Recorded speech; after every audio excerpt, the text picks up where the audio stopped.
Welcome back, part 6, and we're ending off the writing awards with shocking moment, Smark Out Moment, and TV shows. So the worst, or well, I guess you'd say the least shocking moment of the year. This is one of those new categories. I split this up, and I mean it's pretty self-explanatory. What's that thing that you saw coming from a mile away? And when they, especially if they tried to make it go, oh my God, did you see that happen? And you were just like, damn it.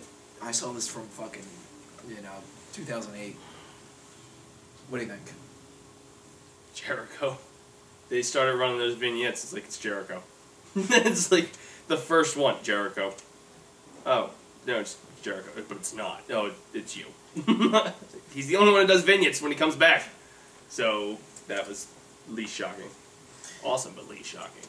I went with Eve winning the Divas Championship from Layla at Night of Champions, where you're supposed to go, oh my God, Caitlyn got attacked? Oh, I guess that Eve's going to get the title match. Oh, look at it, she won. As soon as they did the attacking thing, it was like, alright, well, Eve's going to go with this, she's going to win the match, they're going to start a feud with Caitlyn, she's going to end up beating her eventually, she's going to get out of it, she's going to fight Layla again, blah, blah, blah, blah, blah. Skip forward, I don't need to watch this shit. Pee break. Most shocking moment of the year. Most shocking. Is it when the girl in the Jericho video turned out to be nothing? Yeah, because that, I remember racking my brain on that for like a month straight. Like, oh, it's Stephanie. Oh, Shane's coming back. No, it's definitely Jericho because Jericho only runs the vignettes. But no, the Shield. Basically, the last couple escapes that CM Punk has pulled off to retain that title has been pretty shocking. Like, you backed yourself into a Hell in a Cell. How are you going to get him out of that without losing the belt? Oh, okay. Didn't see that coming with Brad Maddox. Or, oh, now he's in a triple threat with Cena and Ryback. And Punk is just clearly the underdog here. How are we going to get out of that? And the Shield attack. But I'm a huge fan of the Shield, so Shield would be the most shocking moment for me. Jerry Lawler's heart attack.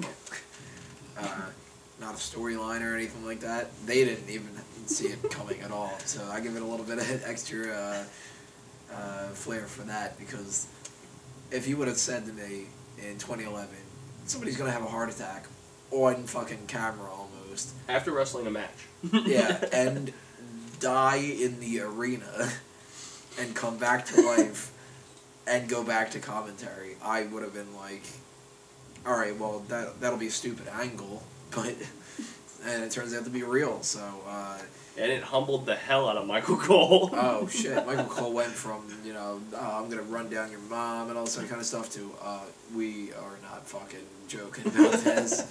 And he hasn't bounced back from it. He's quiet now. He's a now. face now. Yeah. And, yeah.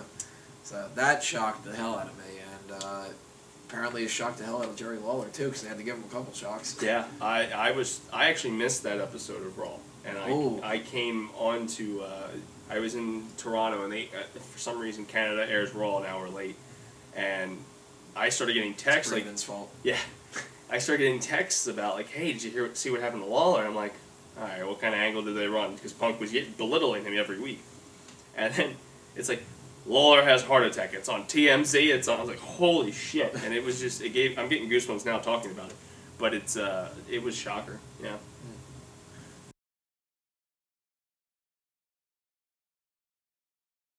The Smark Out Moment of the year. Another deviation, new category.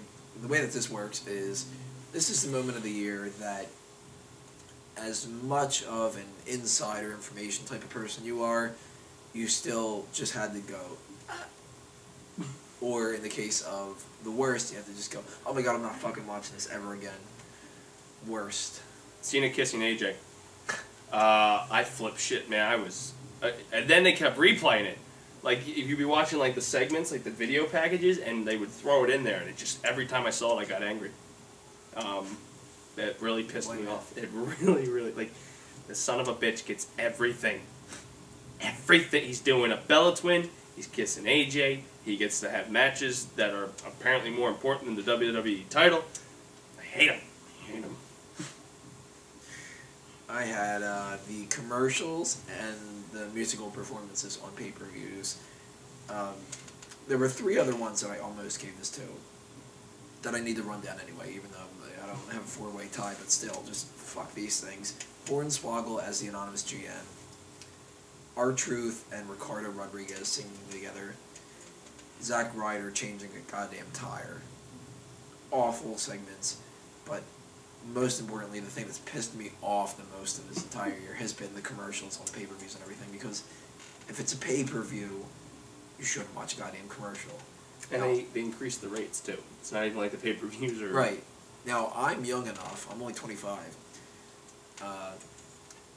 I remember people talking about cable TV being pay TV where you don't have any commercials.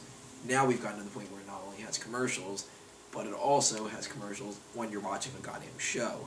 And they push the credits aside to get some more commercials on there. A pay-per-view should be, out of everything, the last thing to have a commercial. I do not need to see something about Paper Jams, or Slim Jims, or...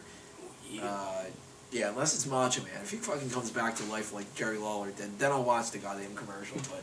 Yeah. Awful. And I don't want to see any musical performances, because as we went over before, if I want to do that, I'll plug in my fucking MP3 player, and I'll listen to music. Or go to a concert, not a wrestling event. Right, yeah. Best Smark Out Moment of the year, that one little thing that made you giddy as a wrestling fan. There was actually quite a few this year. When Edge got inducted, as was announced as the Hall of... Actually, when Edge came out on SmackDown, I was there when SmackDown was filmed in Philadelphia over the summer.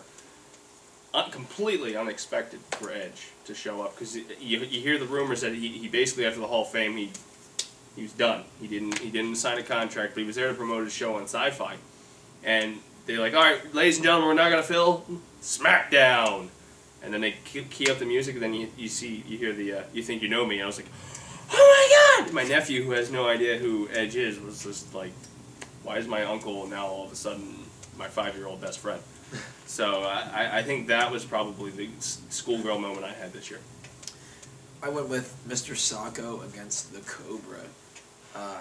As I said before with the Mae Young hand thing, just because it's stupid doesn't mean it's not fucking awesome. That was epic, and that and the Kofi Kingston handstand were like the 2 highlights of the Royal Rumble for me.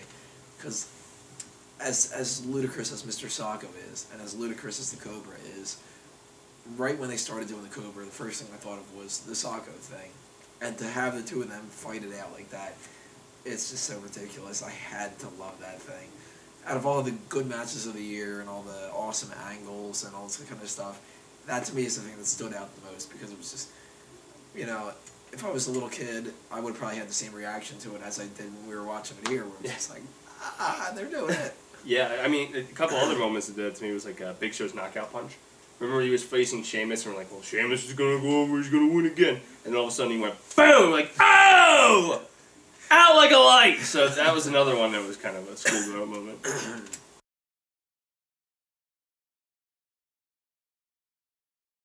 Best and worst TV shows. Now this applies for both TV shows and shows that should have been on TV, but they can't get that goddamn network working, can they? So the YouTube shows and everything like that. So everything from WWE Inbox to Main Event. You know, worst of them all. It's a tie. I've never watched it, but I've seen the cards. Saturday Morning Slam is god awful, but that's headlocks. Yeah, they're pandering to children, and I give them that because they're in the children block. You mean to tell me that a kid can't do a headlock because you're worried about that, but all the other moves for the most part are okay? It's just the neck shit. So if a kid comes out and he's like, well, you know, I was mimicking wrestling, but it's okay. I wasn't doing a headlock. I just grabbed the guy, put him in a figure four, broke his fucking ankle. You know.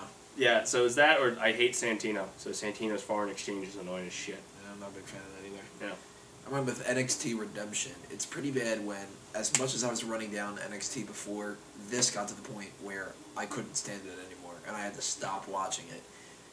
They lost all track of the entire purpose of the show. It's supposed to be redemption of somebody from the earlier seasons, and it turned into matches with Yoshitatsu, with Justin Gabriel, and Heath Slater, and all these other people, and it was just another superstars. And it was, and even worse, episode of Superstar. So, Is that still around? fucking better not be. I don't think it is.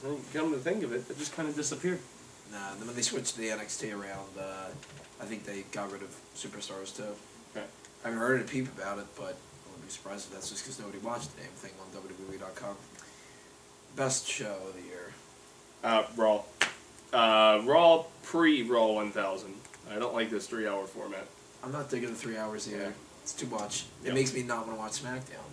Oh yeah, I haven't watched SmackDown at all since they went to 3 hours. There's no point. They have Raw and SmackDown stars, but they're because of how long Raw is now, everybody's on SmackDown. Or SmackDown's coming over to Raw.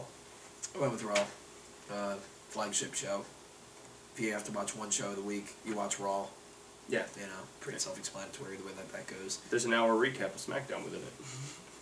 Yeah. Well, that's the whole hour. It's I swear, I start watching Raw at maybe 9, 10 o'clock at night. I can get done it by like 11:30 just by skipping through the bullshit because of all those goddamn commercials and shit.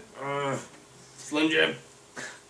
That is it for the Writing Awards. We're going to take a little break here in the next segment, Part 7, and talk about some Smack Talk Awards out of all those things. And then we're going to round it out with the Performance Awards, 3 little sections of that.